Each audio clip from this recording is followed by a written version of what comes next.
Magandang gabi Pilipinas, narito na po ang latest sa lagay ng ating panahon. Patuloy ang pagbabantay natin kay Typhoon Maisak na nasa labas ng Philippine Area of Responsibility.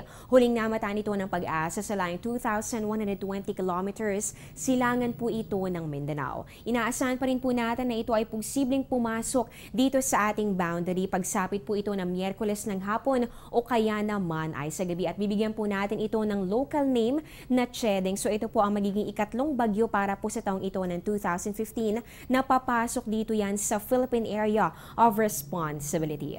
Ayon po sa pag-asa, posible po na simula sa araw ng Sabado, dito pa po mararamdaman ang masungit na panahon, particular na po yan dito sa may Bicol region habang lumalapit sa lupa ang bagyo. At dito naman po sa atin sa Metro Manila, Eastern Visayas, gani po sa probinsya ng Quezon, Laguna at Rizal, asahan po natin ang may hina hanggang sa katamtamang pag-ulan na posibleng may kasama pa na mga pulupulong pagkidlat, pagkulog yung tinatawag din po natin na isolated thunderstorm. So patuloy po kayo mag-monitor sa mga pagbabago mangyayari dito sa binabantayan po nating bagyo na posibleng ang pumasok dito po yan sa ating part at makaapekto dito yan sa ating bansa.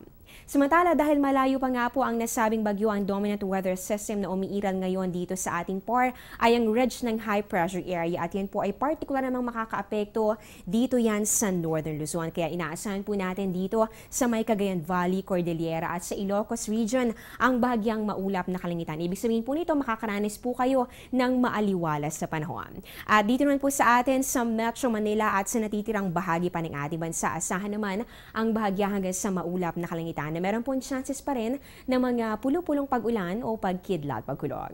Alamin po natin ang inaasahan po nating lagay na panahon sa mga susunod na mga araw. Magbabalik po kami matapos ng isang paalala.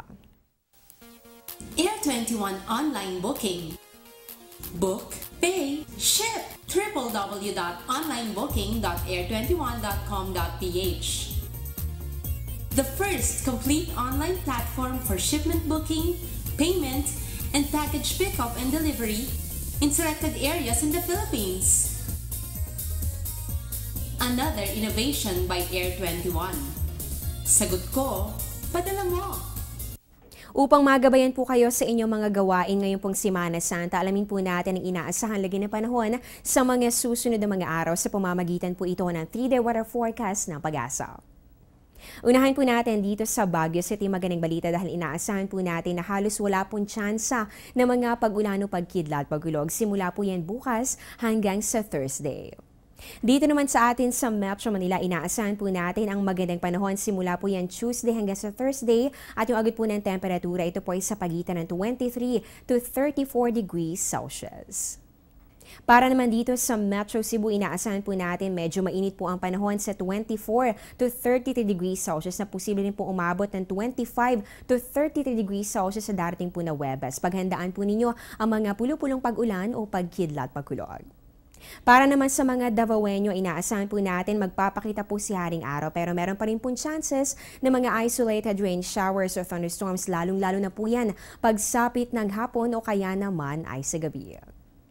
At panghuli po natin sa may Zamboanga City, inaasahan po natin meron po kayong 23 to 34 degrees Celsius at meron po kayong partly cloudy to cloudy skies na magdadala naman po ng mga pulupulong pag-ulan o pagkidlat, pagkulog. Simula po yan Tuesday at magpapatuloy po yan hanggang sa Thursday.